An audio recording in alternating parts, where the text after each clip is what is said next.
வாங்க வணக்கம். வள்ளி கேட்ரிங் காரைக்குடி. இன்றைக்கி நான் உங்களுக்கு என்ன செஞ்சு பார்க்க போகிறேன்னா, மண் சட்டியில் புளிச்சக்கீரை தொக்கு எப்படி கடையிறதுன்னு சொல்லி தர போகிறேன். ஒரு கட்டு புளிச்சக்கீரை நைஸாக நறுக்கி கழுவி வச்சுக்கணும். அதுக்கு ஒரு 20 சின்ன வெங்காயம் நம்ம நைஸாக வெட்டி வச்சுக்கணும். 3 ஸ்பூன் ஜீரகம், ஒரு சின்ன நெல்லிக்காய் அளவு புளி, ஒரு 10 காஞ்ச மிளகா கிள்ளி வச்சுக்கணும்.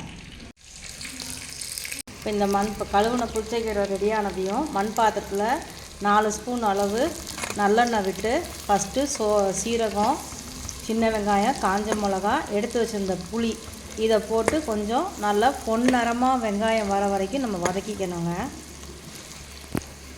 பொன்னிறமாக வந்துருச்சு. இப்போ நம்ம இந்த கழுவி வச்சு சுத்தம் பண்ணியிருக்கிற புளிச்சக்கீரையை போட்டு கடையணும்.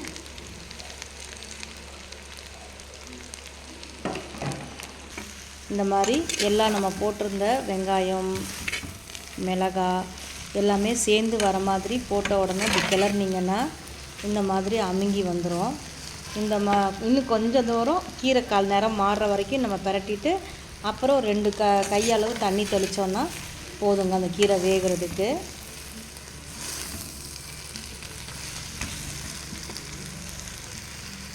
கீரை நிறம் மாறி நல்லா உள்ளடங்க இருக்குது. இப்போது நம்ம ஒரு கொஞ்சமாக ஒரு கைப்பிடி அளவு தண்ணி விட்டிங்கன்னா போதும். அந்த கீரையோட வேக்காடு கொடுக்கறதுக்கு மட்டும்தான். தண்ணி தெளிச்சுட்டு உங்கள் கைப்பிடி அளவு தெரிலன்னா 1/2 டம்ளர் அல்லது 3/4 டம்ளர் தண்ணி விடுங்க. நல்லா இந்த மாதிரி கொஞ்சமாக தண்ணி இருக்கும்போது அமுக்கி விட்டு ஒரு 10லேருந்து 15 நிமிஷம் அதை வேக விடணும். கீரை வெந்த பிறகு தான் நம்ம இதுக்கு உப்பு சேர்க்க போகிறோம்.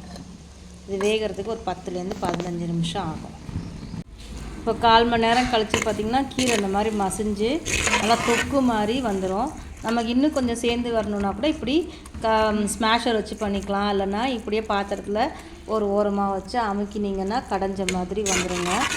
அப்போது நம்ம ஊற்றின அந்த எண்ணெயில் கொஞ்சம் பிரிஞ்சு எண்ணெய் பிரிஞ்சு வந்துடும். நீங்கள் வேணும்னா இன்னொரு 2-3 ஸ்பூன் நல்லெண்ணெய் கூட இதுக்கு விட்டுக்கலாம். விட்டு எடுத்து வச்சிங்கன்னா 2-3 நாளைக்கு கூட இது கெடாமல் அப்படியே டேஸ்ட்டாக நல்லாயிருக்கும்.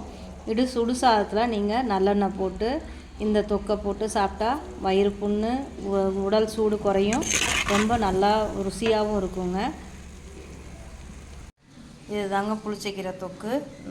நல்லெண்ணெய் வாசத்தோட உப்பு, புளி, காரம் டேஸ்ட்டோடு நல்லா ருசியாக இருக்கும். ட்ரை பண்ணி பாருங்கள். நன்றி. காரைக்குடி வள்ளி கேட்ரிங்.